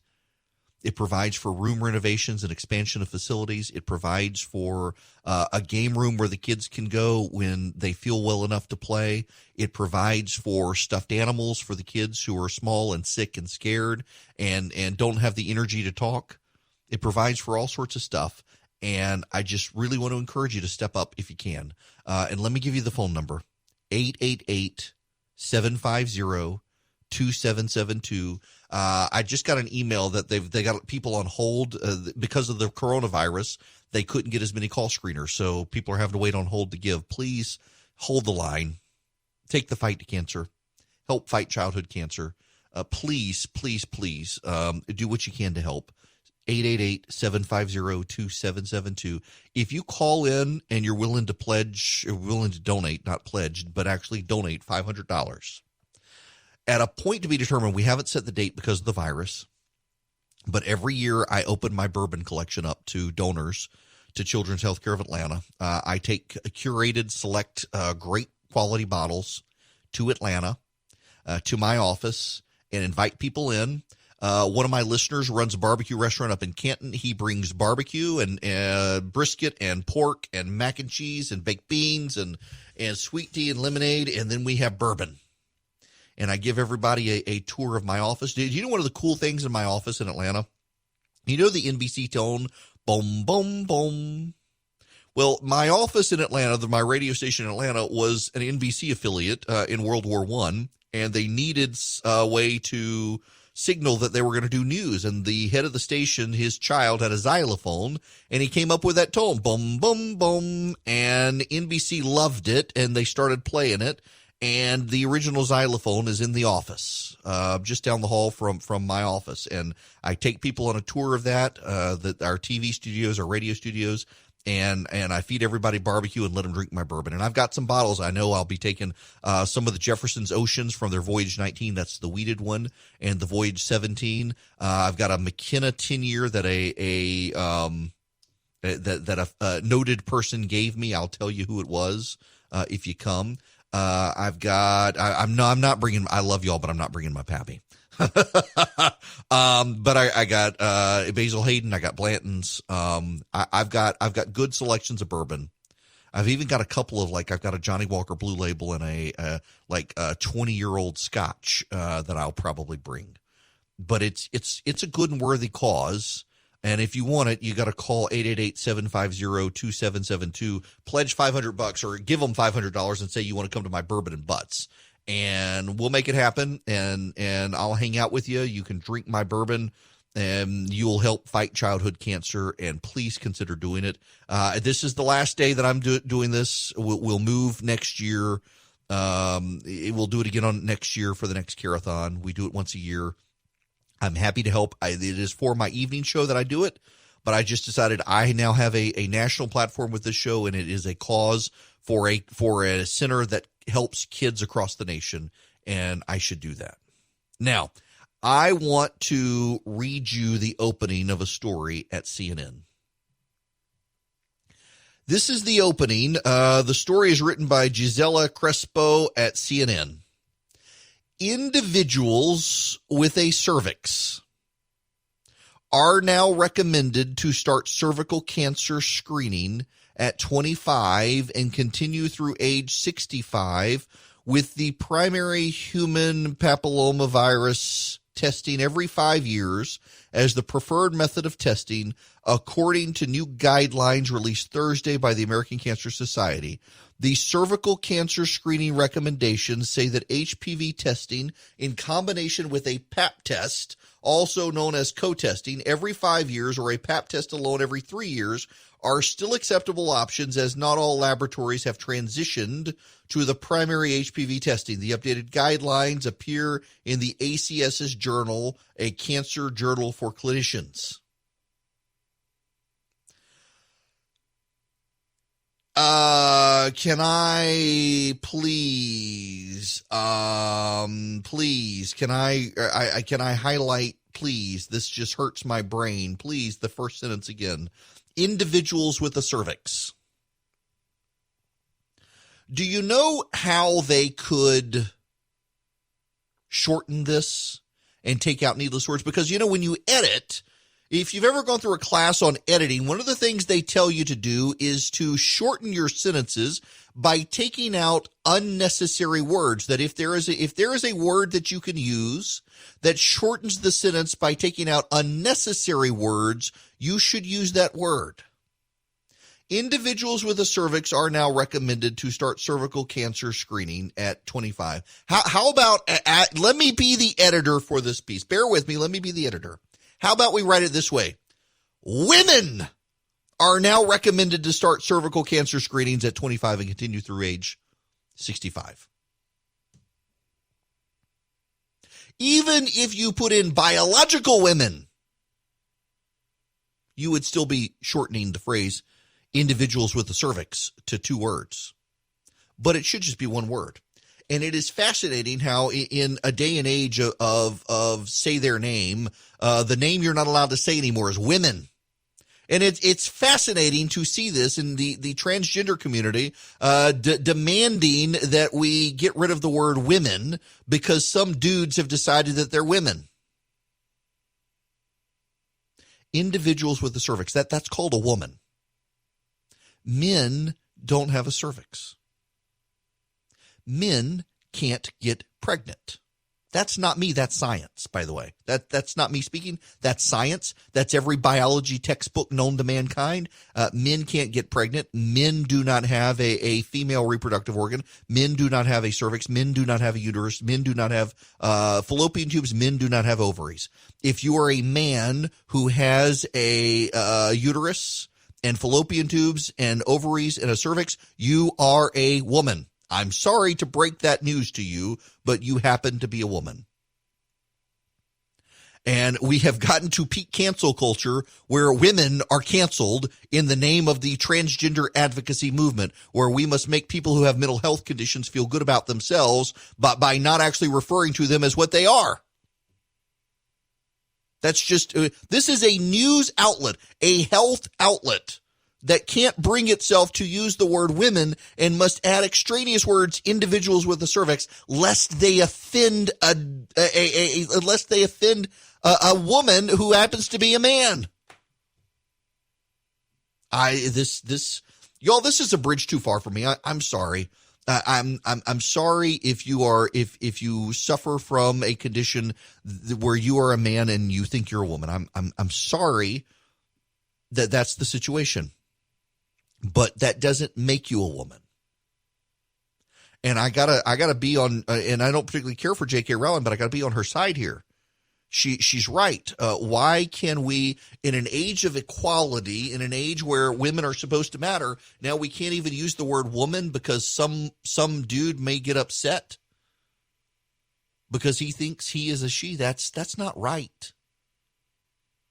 And it doesn't make you transphobic for pointing it out. Science says women have a cervix and men don't. Can individuals with a prostate are now recommended to get prostate? No, men are recommended. Men. And you know what? The irony here is you're actually more likely to find these politically correct police in the writing talk about men and those individuals with a cervix, but men are supposed to do this. Why are we canceling the women? This is just bizarre nonsense in the 21st century that stuff like this gets picked up by mainstream outlets like CNN and thrown about. It's crazy talk. We are mainlining nonsense and mainstreaming crazy, all at the expense of the ability to point out biology and science. This has nothing to do with science, and it has everything to do with mental health run amok in this country. You know, speaking of the crazy in the water, have y'all heard how Trader Joe's? I've never actually set foot in a Trader Joe's in my life. I don't have one near me. I know people who drive an hour and a half to get to the nearest Trader Joe's to stockpile stuff. I don't have one. I've never been in one, but have you heard that they basically told cancel culturists to go pound sand? We need more businesses like Trader Joe's willing to tell the cancel culture mob to go pound sand. Let me read you what they wrote. There have been this outrage over Trader Joe's, the names of some of their products that were somehow, they were offensive. Now, the only people complaining were the white hipsters. They were offended on other people's behalf. You know, this is a level of religious devotion and virtue signaling out there that I'm offended on your behalf, people. To our valued customers, in light of recent feedback and attention we've received about our product naming, we have some things we'd like to say to clarify our approach. A few weeks ago, an online petition was launched calling on us to, quote, remove racist packaging from our products, end quote. Following were inaccurate reports that the petition prompted us to take action. We want to be clear. We disagree that any of these labels are racist. We do not make decisions based on petitions. We have decisions based on what customers purchase, as well as the feedback we receive from our customers and crew members. If we feel there is need for change, we do not hesitate to take actions. Decades ago, our buying team started using product names like Trader Giotto's, Trader Jose's, Trader Ming's, etc. We thought then and still do that this naming of products could be fun and show appreciation for other cultures. For example, we name our Mexican beer Trader Jose Premium, and a couple guacamole products are called Avocado's Number in a kitschy reference to a mathematical theory. These products have been really popular with our customers, including some buddy mathematicians. We constantly reevaluate what we are doing to ensure it makes sense for our business and aligns with our customers' expectations. A couple of years ago, we asked our buying team to review all our products to see if we needed to update any older packages, and also see if the associated brands developed years ago needed to be refreshed. We found that some of the older names or products just weren't connecting or selling well, so they were discontinued. It's kind of what we do. Recently, we have heard from many customers reaffirming that these name variations are largely viewed in exactly the way they were intended, as an attempt to have fun with our product marketing. We continue our ongoing evaluation of those products that resonate with our customers and sell well will remain on our shelves. Trader Joe's has been a unique, fun, and neighborly place to shop for over 50 years. We look forward to taking care of our wonderful customers for many decades. The only thing that could have made this letter better is if they were more deliberate in the first letter of each paragraph, and including if let's just say if the first paragraph started with an F and it descended from there and ended with the YOU, that you am I allowed to say? I just did. You get my point, though. I mean, this is a middle finger to cancel culture, and good for them for holding the line against cancel. It's so ridiculous. People get offended by the slightest stuff these days. It is ridiculous. It is stupid. You've got people who they can't even say at CNN now, they can't even say woman lest they offend the cancel culture crazies. And the cancel culture crazies came for trade. By the way, what is it about the kids these days? Yes, I am using the phrase the kids these days. What is it about you immature hipster kooks who think, I'm going to go to change.org and I'm going to sign a petition. I'm going to bring change. No, you're not. You're just going to show yourself to be an idiot. Do you really think going to change.org and doing a petition, we've got 5 million people and we're upset that the sky is blue. We demand that it be changed. Do you really think that's going to do any good? I mean, this says more about the idiots who signed the petition than anything else. Good for Trader Joe's for standing up to the idiots out there. People are stupid, and they all go to change.org and start petitions. That's what you need to get. That's the key takeaway from this. Don't go to change.org and start a petition. It's just a recognition that you're a stupid person. I just cancel culture has gotten out of hand. We need to cancel culture, and we need to cancel the idiots who think that you can't say woman anymore because it'll somehow offend a dude who thinks he's a woman. Well, he's not a woman. Don't be worried about him. Hello there. It is Eric Erickson here. The phone number, 877-97-ERIC, 877-973-7425, 877-973-7425. It's Friday, so we're generous with your ability to get on the phones. I need to do a public service announcement. If my buddy Todd is listening, he'll appreciate me for doing this. But I did get an email. I found it during break. It apparently came through this morning. And it is actually, they're sending it to a lot of radio show hosts around the country. This is so bizarre. If you have a bucket of change in your house, please take it to your nearest Coinstar vending machine and dump it in and get some money back, please. The U.S. Mint would like anyone. I'm staring at mine. It's kind of funny. Right here in my office, I'm staring over it. I got a big bucket of change. And the U.S. Mint would very much appreciate it if everyone who has a big bucket of change would go take it to one of those places that automatically counts your change for you and gives you dollar bills back. And please, please, please take it because there is a nationwide coin shortage.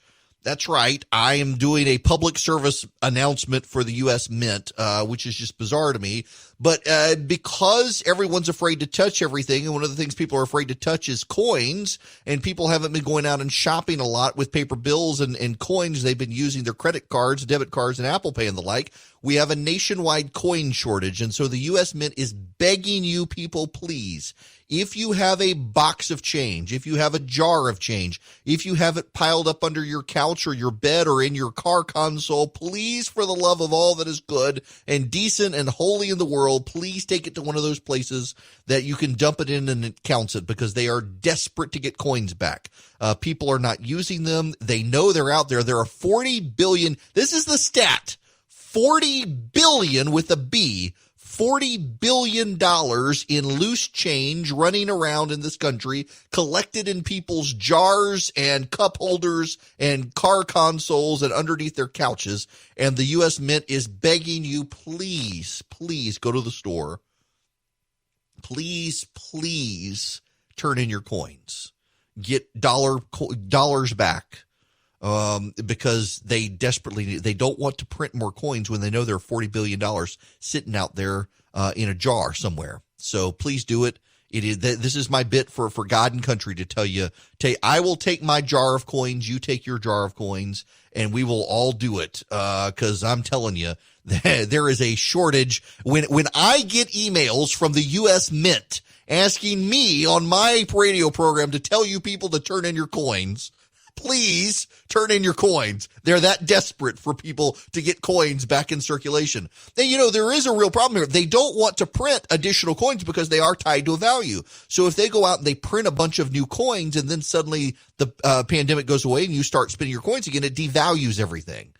They don't want to print more coins when they already know there are 40 billion of them, $40 billion worth of coins sitting out there. Pennies, nickels, dimes, quarters, just please, and even dollar coins. Who uses dollar coins?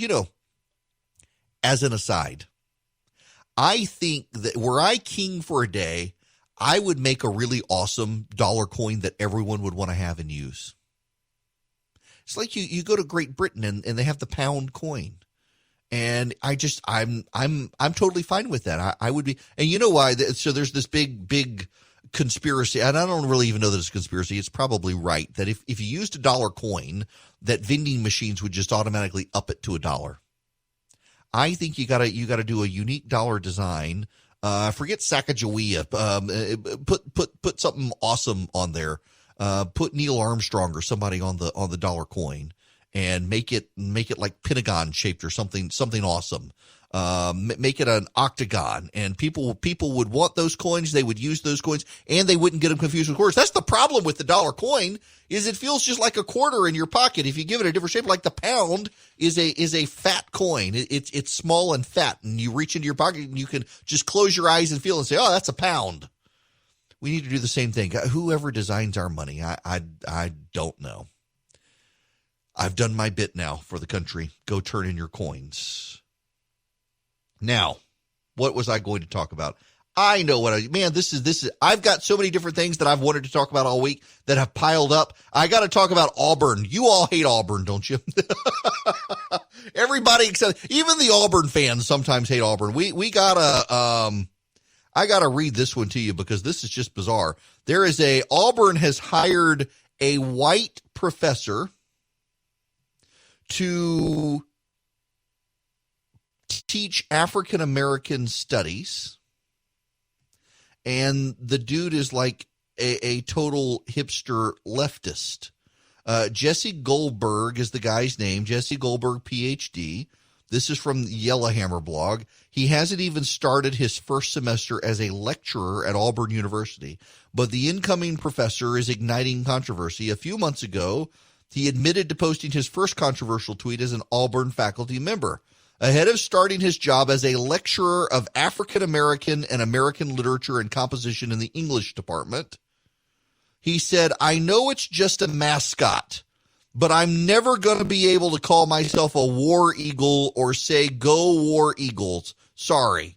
I can't bring myself to enthusiastically and sincerely use a slogan, greeting, or cultural signal with war as a primary descriptor. Yeah, I know I'm being a party pooper, but it's the kind of language thing that sticks with me. You want to go work at Auburn, and you can't even call yourself a war eagle. Can you call yourself a tiger? No, I'm sorry. It's an endangered species, and we shouldn't be doing that because we're just promoting the collection of endangered species. Oh. You know what I need? I need a Sirius XM show that's not on terrestrial radio so I can say the words that are coming to mind. If I did that, it's like anonymity. It's bad for my sanctification if I did that. Well, in another incident, apparently, the Yellowhammer News notes that Goldberg's Twitter bio reads, lecturer at Auburn U, Black Studies, Critical Prison Studies, Queer Theory, American Literature, Abolitionist, Martial Artist, Views are mine, he, him, his. Never take seriously someone who puts their preferred pronouns in their Twitter bio. Now, here's what he means by abolitionist. He puts it in his Twitter header. Not so much the abolition of prisons, but the abolition of a society that could have prisons, that could have slavery, that could have wages, and therefore not abolition as the elimination of anything, but abolition as the founding of a new society. He doesn't want he wants a society where you don't get paid. Even the commies pay you. Oh, and he further describes himself as a radical, anti-racist, white Jewish teacher who has appropriated a black person's job teaching African-American literature. Think about that for a moment. The white dude has taken the job of a black person who could teach African-American literature. He also has tweeted, F every single cop. Now, he actually wrote out the word. I will not. Every single one. The only ethical choice for any cop to make at this point is to refuse to do their job and quit. The police do not protect people. They protect capital. They are instruments of violence on behalf of capital. Oh, good grief. This came after New York supposedly abducted a protester. It turns out that the protester was actually arrested on open warrants by plainclothes officers, but this guy who's now a lecturer at Auburn, who might teach your children, said the arrest was actually a kidnapping. Now, let's see. A spokesman for Auburn University said, "We find Mr. Goldberg's comments inexcusable and completely counter to Auburn values. Hate speech of any kind is simply wrong. Auburn is fully committed to the fundamental right of free speech, but we do not support hateful words or actions that degrade, disrespect, and exclude, especially during these difficult times. It's vital we reject crude stereotypes and work together to foster mutual understanding and respect within our communities. Auburn officials are considering options available to the university." Oh, my goodness. On Thursday, he posted a poem entitled "Against the Police." My entire oeuvre is against the police. If I write a love poem, it's against the police. And if I sing the nakedness of bodies, I sing against the police. And if I make this earth a metaphor, I make a metaphor against the police. If I speak wildly in my poems, I speak against the police. And if I manage to create a poem, it's against the police. I haven't written a single word, a verse, a stanza that isn't against the police. All my prose is against the police. My entire oeuvre, including this poem, my entire oeuvre is against the police. And then he yet again emphasizes, this guy is teaching your kids at Auburn. This is why you should go to Georgia. This is why you should go to Georgia. This is why you should send your kids to Georgia and not Auburn.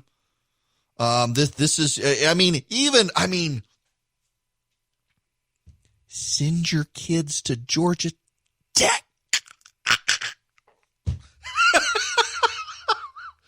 Yeah, I mean, they got crazies at all those places, but this guy at Auburn, he's and you should picture this guy. You don't even need me to describe him for you to picture this guy in your head. Jesse Goldberg, PhD, a lecturer on black studies and queer theory. Why do they? You see, this is the problem with these diversity classes. I've mentioned this before. I went to Mercer University, and they've got them, African-American studies, women and gender studies, grievance studies, how to be a perpetual victim in life, how to shake down corporations and make them feel bad and give money to your favorite cause classes. I mean, that's what all this stuff is. The women and gender studies nonsense. You've got deep-voiced women with hairy legs who stand around telling everyone they can't get a date because men hate women. And actually, no, if you shaved your legs and put on some makeup, people might actually want to date you. But no, that's not funny. You're not allowed to say that. And then you've got this guy, white dude, who wants to teach you about black studies. Yes, because if there's something do you recall, what was it? A month ago, we were all told we need to shut up and listen to our black friends. 2 months ago, after the George Floyd stuff, now it's 2 months ago, everybody was putting their black squares on Instagram. We're going to have a day to listen. We're going to listen to black voices. We're going to listen to their experience. We're going to listen to how society has marginalized them. And we're going to learn, and we're going to do better. And along comes Jesse Goldberg, PhD, and says, I'm going to teach black studies. And I hate the police. And we need to defund the police. And no good police officer goes to work because they protect capital, not people. Really. I just listen. If we're going to go down this road of grievance studies, and we're going to be lectured for months on we need to listen to. And by the way, I took that seriously. Shut up and listen. A lot of you are convinced there's no racism in the country. I shouldn't say a lot of you. Most of you know, but there are a lot of people there. There's no racism anymore. No, I've seen it with my own eyes. I know it's a real problem. I have black friends who tell me about it. I go somewhere. I've got a black friend, and when we drive together, he makes me drive because we're going to get pulled over in his car. I've got a friend of mine who is of Mexican descent, and you'd never know it. He looks Irish, and he's got a little beat up pickup truck with a Lady of Guadalupe on the back of his car, and the number of times he gets pulled over only to see the police officers get bug-eyed when they see this red-headed Irishman in the front seat instead of a guy who looks like he's from Mexico. He's like, yes, racial profiling is real. Yes, this stuff happens. All you got to do is listen to the people who've had it happen to them. And now we're going to listen to Jesse Goldberg, who hates the police and wants to teach black studies and queer theory at Auburn University, no less. At Auburn. And can't even bring himself. I personally think that this is the most outrageous part, and I need to reiterate what this person says. I know it's just a mascot, but I'm never going to be able to call myself a war eagle or say go War Eagles. Sorry, I can't bring myself to enthusiastically and sincerely use a slogan, greeting, cultural sign with war as a primary descriptor. Yeah, I know I'm being a party pooper, but it's the kind of language thing that sticks with me. Why the hell did you decide you wanted to teach at a place whose mascot is a war eagle? I guess you got confused by the Auburn Tigers thing. That's always confused me as well. But then what do you get from a college campus that's a trailer park? I mean, they gotta have two different things. I'm sorry. I'm kidding about the trailer park, maybe. I apologize to the program directors for all the Auburn fans burning down your offices like their athletic field did when LSU beat them a few years ago. Man, y'all, this is something. And so now I've got a question. I have an important question. When Brian Keeter, the university's executive director for public affairs, said, we find Mr. Goldberg's comments inexcusable and completely counter to Auburn values, hate speech of any kind is simply wrong, was he talking about him not wanting to be a war eagle or him wanting all cops to go away and be banished and get rid of capital and abolish any society that pays people money? Why doesn't he go first, by the way? If he wants a society where you don't pay people money, why doesn't he give up his salary first? He can work for free, and then he can lord that over people's heads that he works for free and stick it to the man that way, I guess. These people, why do these people, and you notice he's not like a useful academic. I mean, he's not teaching people math or science or history. He's teaching them how to be professional grievance mongers. That's what all of these little diversity class things are these days, is to teach people how to be professional grievance mongers. I'm surprised he doesn't have a job in women and gender studies either. Good gracious, this stuff. Kids, don't send your kids to college, at least not to Auburn, until they clean this mess up. Hello there. For those of you who are looking on the live stream, I need to show you a picture off my computer. If I can figure out how am I doing this. I'm doing it this way. You need to see this because it's awesome. And the rest of you need to hear about it. My Glock 43X from True Precision. It is awesome. It is gorgeous. It is made in Austria.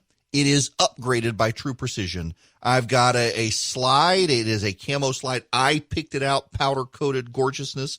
I've got a barrel that I picked out. I got to upgrade the trigger now. The grip I picked out. The sights, it is a beautiful gun.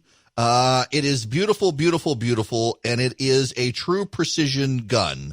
And I can't commend them enough. It is a work of art. Those of you who are looking on the live stream, you see it. It's just gorgeousness. It is a beautiful gun. I'm taking it to the gun range this weekend, as a matter of fact. And you really genuinely need to go to true-precision.com and upgrade your gun. They don't just do Glocks. And if you do go to true-precision.com and you see their slides and their barrels and their triggers, if you buy them, you can buy that stuff online and they'll ship it directly to you. because it's not the full gun you're buying the upgraded pieces. They can send that to you. And if you put ERIC in as your checkout code, ERICK, you get 10% off. Y'all, it's gorgeous stuff. It is a beautiful gun. I get complimented on it every time I go to the gun range.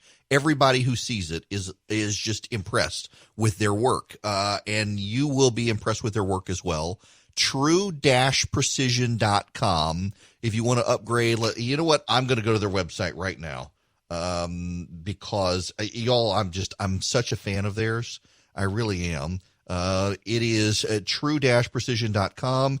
You can get, let's see, their barrels. They've got Glock, they got SIG, they've got M&P, they've got slides for the Glock and the SIG. Y'all, it is just, they got gorgeous stuff. And I even know the guy who does the guy who does their photography did the photography for my radio show. And you can buy their barrels, you can buy their slides, you can put it in your shopping cart. Let's see, they've got a Glock 19 non-threaded barrel you can add to the cart. And then when you check out, you put ERIC in as your discount code, and boom, there you go. You get a 10% off. It's fantastic. And I love these people. True-precision.com. Now, we're headed into the weekend, and I'm sure it's going to be a crazy, wild weekend for a lot of you. But I want you to realize that at least here in Georgia, we're not surrounded by stupid people as much as they are in the upper Midwest, where a couple who owns a bed and breakfast in St. John's, Michigan, they have had to take their Norwegian flag off their front porch. Do you know why they've had it? The Norwegian flag is red, white, and blue. It's got a blue cross outlined in white with red around it, and there are no stars, and yet some idiots have confused it for the Confederate battle flag. It looks nothing like the Confederate battle flag, and yet some idiots did confuse it. And so they've had to take it down from their house because they were getting threatened, because people are stupid. Don't be stupid people. Say women instead of individuals with cervixes, and understand know your flags, folks. Don't be stupid this weekend.